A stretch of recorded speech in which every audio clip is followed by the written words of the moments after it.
उपमुख्यमंत्री देवेंद्र फडणवीस यांनी एका कार्यक्रमात बोलताना सांगितले की आजच्या काळात सर्वाधिक आव्हान ही इलेक्ट्रॉनिक मीडियासमोर आहेत.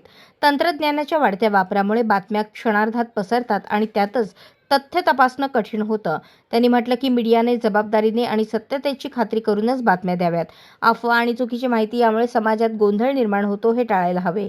इलेक्ट्रॉनिक मीडियाने स्वयंसंशोधन आणि अचूक पत्रकारितेवर भर द्यावा, अशी अपेक्षा फडणवीस यांनी व्यक्त केली.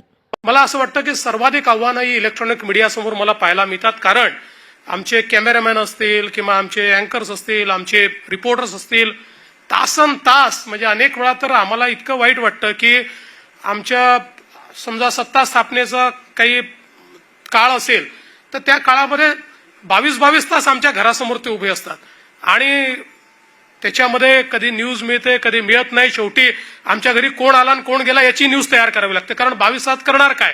त्यामुळे हे फडणवीसांच्या घरी आले, हे फडणवीसांच्या घरून बाहेर पडले, अशी न्यूज तयार करावी लागते. पण हे 22 तास त्या ठिकाणी उभं राहणं, त्याची वाट पाहणं,